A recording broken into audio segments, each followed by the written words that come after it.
আসসালামু আলাইকুম ভিউয়ার্স, আশা করি সকলে ভালো আছেন। আবারও সকলকে স্বাগত জানাচ্ছি ইংলিশ ধারাবাহিক টিউটোরিয়ালে। এই পর্যায়ে একটি সেন্টেন্সের সাবজেক্ট, অবজেক্ট এবং এক্সটেনশন নিয়ে আমি কিছু গুরুত্বপূর্ণ তথ্য শেয়ার করব। আর লাস্ট অফ অল হচ্ছে আমি একটি স্পেশাল ট্রিক্স আপনাদের সাথে শেয়ার করব। সো গুরুত্বপূর্ণ এই তথ্যগুলো বুঝতে হলে জাস্ট ওয়েট অ্যান্ড সি।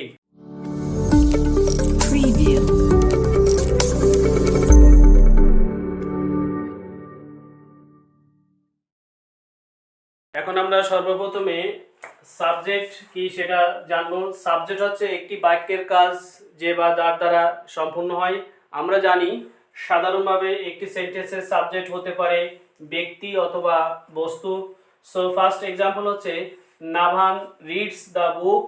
এই নাভান হচ্ছে সাবজেক্ট অর্থাৎ ব্যক্তি, আর এই বাক্যের কাজটি নাভানের দ্বারা সম্পূর্ণ হয়েছে, তাই এটাকে আমরা সাবজেক্ট বলছি। নাম্বার 2 এক্সাম্পলে আমরা লক্ষ্য করতেছি the pen writes very well.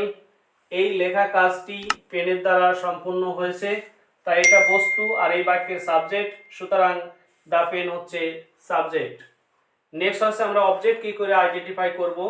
আমরা জানি অবজেক্ট হচ্ছে সাধারণত দুই ধরনের, এক হচ্ছে ডাইরেক্ট আর একটা হচ্ছে ইনডাইরেক্ট অবজেক্ট। এই ডাইরেক্ট এবং ইনডাইরেক্ট অবজেক্ট আমরা কিভাবে পেতে পারি?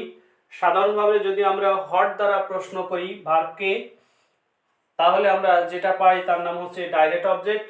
আর হুম বা ব্যক্তি এটা দ্বারা প্রশ্ন করলে যে উত্তর পাই সেটা আমরা হচ্ছে ইনডাইরেক্ট অবজেক্ট। সো এখন এক্সাম্পলের মাধ্যমে আমরা লক্ষ্য করি। ফার্স্ট এক্সাম্পল আছে জাকিয়া লাভস নাভান। এখন জাকিয়া ভালোবাসে কাকে? এই হুম দ্বারা অর্থাৎ নাভানকে, তাই নাভান একটা অবজেক্ট কারণ এটাকে আমরা হুম দ্বারা পেয়েছি। নাম্বার 2 হচ্ছে রোদেলা প্লেইজ ক্রিকেট। রোদেলা খেলে, প্রশ্ন হচ্ছে কি খেলে, অর্থাৎ এটাকে আমরা হট দ্বারা পাইছি, তাই ক্রিকেট হচ্ছে এখানে অবজেক্ট।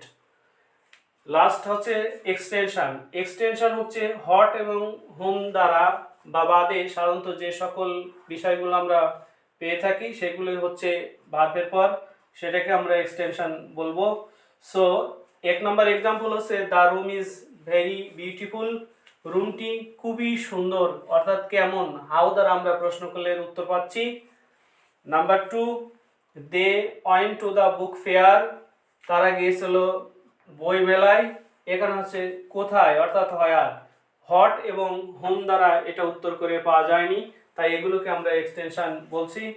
সো লাস্টে আমরা একটি প্র্যাকটিস লক্ষ্য করতেছি। Raunaf is a good boy. Number 2 হচ্ছে শি মেক্স এ বাস্কেট। এই প্র্যাকটিস অবশ্যই কোনটা অবজেক্ট এবং কোনটা সাবজেক্ট এবং এক্সটেনশন এগুলো অবশ্যই আমাকে কমেন্টের মাধ্যমে জানাবেন।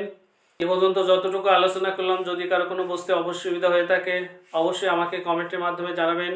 আর প্রত্যেককে বলছিলাম যে আমি সর্বশেষে একটি স্পেশাল ট্রিক্স শেয়ার করব।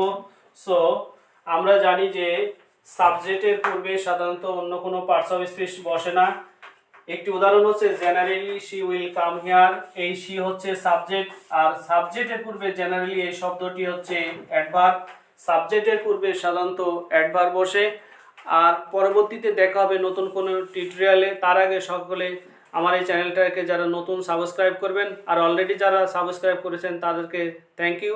C you again with a new lesson. Till then and take care and by.